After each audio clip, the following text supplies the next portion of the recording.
So another thing that we do, and then I'll wrap it up and give it over to DK to just close out the BEDucator program.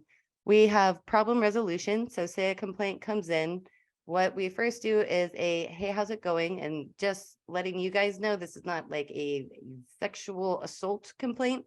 If someone's reaching out to us for help in some way, the hey, how's it going is, like I said earlier, just that unassuming way to not be a bystander.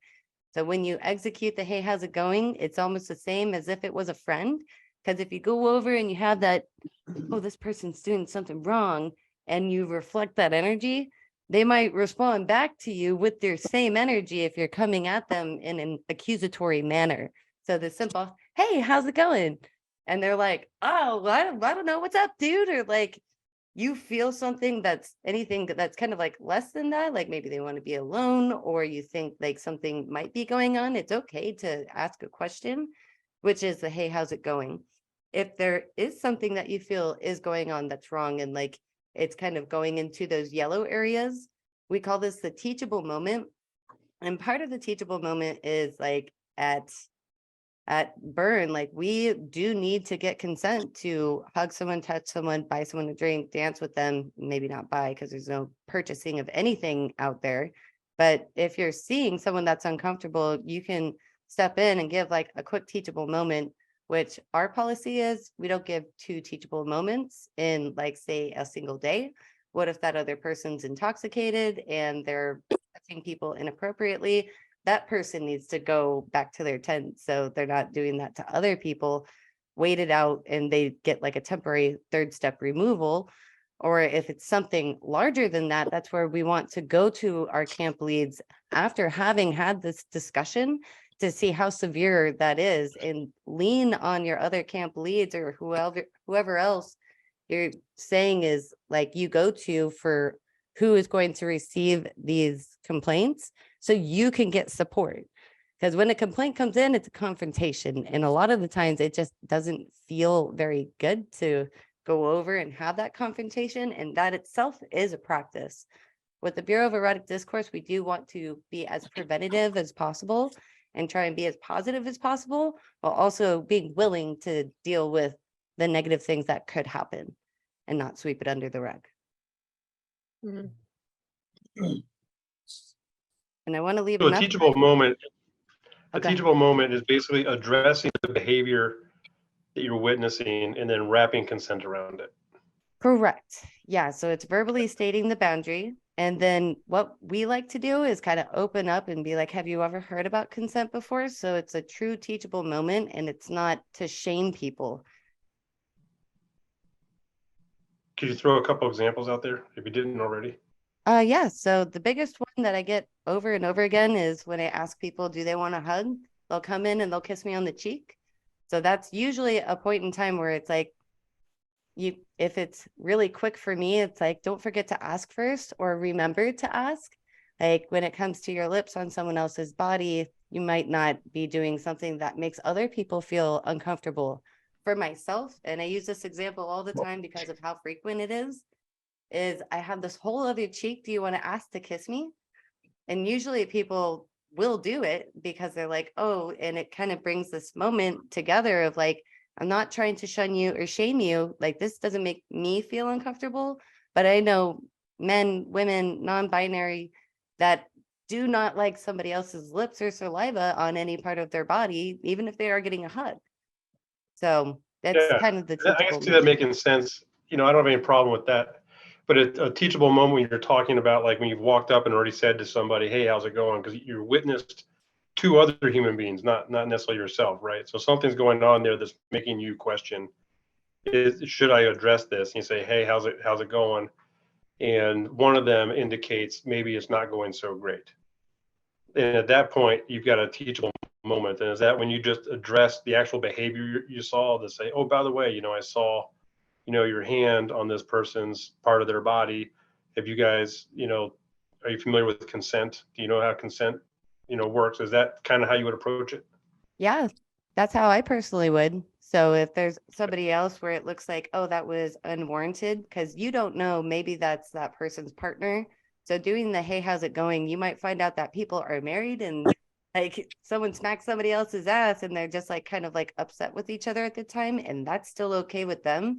We can't assume what is okay and what we witness because we don't always have the information. So we can't also define every single situation that happens out there. So you do kind of have to lean on your spidey senses with that. Hey, how's it going? Is it the person who got their ass slapped or kissed that you go to first? Or is it to the person that kissed them or smacked somebody else's ass? Because we don't know if they're couples or what's going on, but you can usually get enough information to see if it's a teachable moment next. Part of actually verbalizing it, not being a bystander, and then saying like consent is a principle that we live by here. And when it comes to physical touch, that's just something where I was checking in, didn't want to be a bystander because that is our culture and you can lean back on the majority. Did you want to talk about consent at all? Is what I personally do. Nice. Great, thank you. And sometimes though, when something's happening and maybe it feels really serious, like beyond a teachable moment or what you feel like you can do, in which case, maybe that, hey, how's it going? You got a really aggressive response back from one of the people, and now your spidey sense is really going off. Then a great thing to do is like grab in another burner. And so that there's multiple people in the situation, you can always tell them like, hey, will you go get a ranger? So like feel free to kick it up the chain, to someone else if you feel uncomfortable, with the situation, or you feel like this is maybe beyond. Don't be afraid to get a ranger to help and pull in people because more heads on it are better than one, Yeah, thanks. Thanks for bringing that up, DK, too. We had talked about and incorporated into our first step of the hey, how's it going? Is to hey, how's it going yourself? A lot of like me talk again with this meeting. If you, hey, how's it going yourself? Like, are you feeling capable of approaching someone? Because it could feel like a confrontation that takes practice. So if you're not feeling okay, thank you again, DK. You can go get a ranger or ask a friend for help. If your hey, how's it going is like, no, I can't do this. Lionessa, did you want to kind of very briefly, I want to give enough time for DK to go over the consent ambassador shifts at Gate, just your experience as head of security for an event venue? Yeah, sure. Hi, everyone. I'm Lionessa. I work closely with Momo, and I'm working with DK as well with Bureau of Erotic Discourse. I will talk briefly about my role as head of security for a large venue here in Phoenix. We would have upwards of over 1,000 people in our establishment. And my security team was in charge of making sure everybody's safe, having a wonderful time. Consent is adhered to at all times. But most importantly, we needed to make sure that everybody was well taken care of and that we made sure that nobody was doing anything illegal, substance-wise, things like that. And on more than one occasion, you would come across party goers, people that wanted to partake in other things. And I would have to have many, many, many teachable moments. I was trained very well by Momo on how to handle these, because it is a little strange. It's a little awkward to go up to somebody and say, hey, you're doing drugs. Because immediately you're going to be hit with confrontation. You're going to be hit with, you don't know what. You don't know what level they're at. You don't know if they're sober, if they're intoxicated, if they're happy, if now they're mad. Of course, at that point, it can trigger anxiety. So I had to really balance that. And one of the key things that I did was anytime before I knew that if I got word that somebody was doing something and I heard of it on my radio, I would just internalize for just a second before I would jump into action, just to make sure that I'm calm, that my tone of voice is calm, that I have a smile on my face, because that's the first thing they're going to see. Is they don't want to see this pissed off, angry security guard. They want to see somebody that's smiling and coming to them with compassion and care. And when I say a teachable moment, we educate, we don't lecture. We want people to know the reasons why what they're doing could potentially cause XYZ. Not just that you're going to get arrested or you could be thrown out or things like that, but it could jeopardize our liquor license. It could shut down our establishment. What your actions are doing right now could potentially ruin your night, cause you to have a night that you didn't expect to have, but it could really, you know, jeopardize everybody as a guest. And when you would explain these things to people, they would immediately go, oh my gosh, I had no idea. I'm so sorry. And the tone would change instantly rather than saying, hey, you have this on you, you're in trouble. As soon as you take that time to just explain what the consequences could be on a greater scale, but in a very friendly tone, they usually never do it again. and it's been really, really successful. And I've actually made a lot of really good relationships out of it. People come, they remember me, they go, hey, Lionessa, how are you? How's it going? And I'm like, I'm well, you're gonna have a good night tonight, aren't you? Like, just to kind of like make a little joke about it. But yeah, when you approach things, when you have the calmness and the confidence and the kindness and the respect to them, you're gonna get leaps in response, and it's going to be more positive than a bad encounter. Something that I do. Thank you, Lionessa, and you do it well. Thank you. And I know with teachable moments, like we always want to try and predict what we might come across. A lot of the times things end at the, hey, how's it going? And not what we think that they are. So I would suggest trying to get support whenever going into some sort of like a teachable moment that needs removal. We have always stated, get somebody with a radio, which is Swarm Man, that would be anybody that's medical or a ranger, because if someone reacts, then there's a line of communication that goes to other people. So if something does happen, it doesn't end there if it's a bad situation. So communication's key for worse situations. Sit down for a minute, wherever that is. I don't know where that is. Adam, you're off mute. All good. We do want to give enough time for Danger Kitten to go over gate shift consent ambassadors. Do we have any questions about the problem resolution? That's surprising. I'm sure there's plenty of questions. So I feel like it'll come up like if as it happens. yes. If there Yep. is rape, what do we do? If there is rape, Like rape. yeah, if So someone's the Rangers, we go right to the Rangers, right? absolutely, yeah, if it's rape, that's something where we're just volunteers. We're not therapists, we're not medical. So if someone says, I have been raped, same thing, like you might want to come in and hug and hold that person.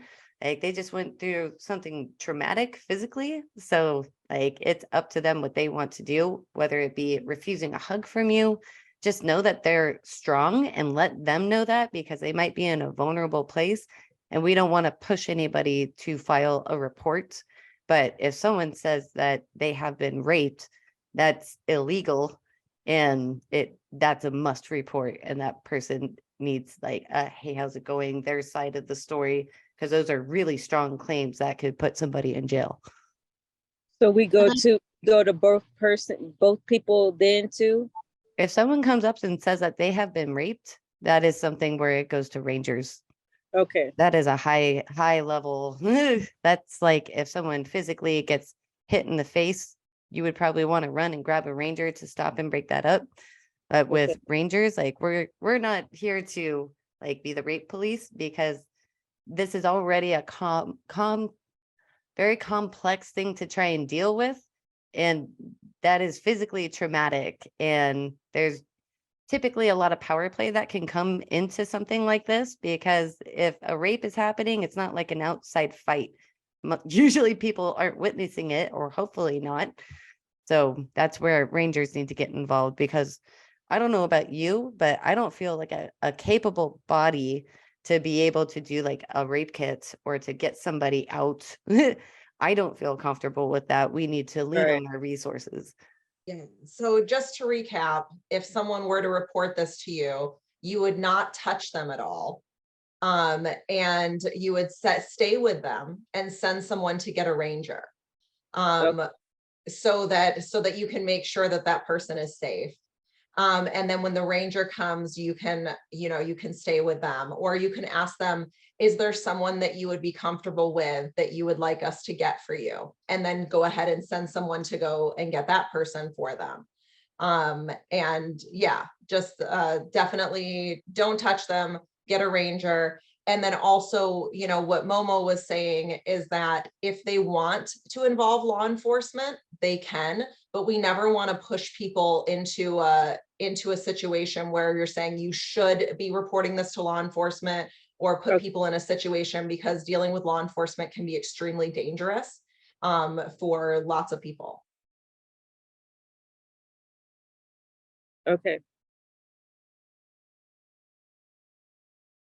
Oh, Momo's on silent, I think.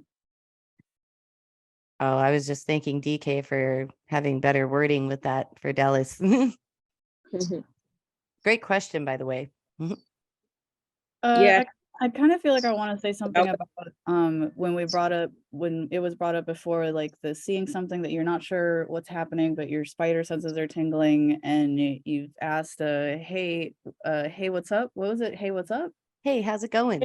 How's it going? There we go. And you kind of feel like the vibe is off. And maybe it is or isn't an aggressive answer, but you sort of feel like something's not right with at least one of the people. Like maybe someone is just very quiet. Like you think maybe they've gone into like a freeze kind of a state and they're just not able to respond. I guess this is sort of like a suggestion, but like, because I've been in that situation before, and what was helpful was someone that was around started offering things, like kept saying, hey, can I get you something to eat? Or oh, I really want to give someone a massage. Is anybody here that would really like a massage? And by doing that several times and kind of like making passes, they were able to get the attention of the person that was making me very uncomfortable, but who I was not in a state to respond to, of getting that person's attention to like lead them away for a while. And that was very helpful for me to be like, oh, okay, I found some words. And when he came back and started trying to do it again, I was able to say like, I don't want to do what you're trying to do. So as a suggestion, but offering people food, offering like, I can't find this certain bathroom. Would you walk with me? If a person feels like they're stuck and they can't respond to this other person that's coming onto them, sometimes giving them another option, like, oh my God, I'm really trying to find this. Would you help me? That might be like, oh, that's my exit, Totally. That's my go-to, is I say, do you want to go to this other camp? And I will sometimes get in between the person who is what I'm perceiving as making them uncomfortable, and kind of try to get in between that line of sight and be like, would you like to come with me here? And then that allows people to latch on, and I'll pretend like, I'll be like, oh my God, it's so good to see you. I was just going here. Do you want to come with me? And then they'll think that we're best friends or whatever. And that's something I've done before. About the realities of what life is like over there.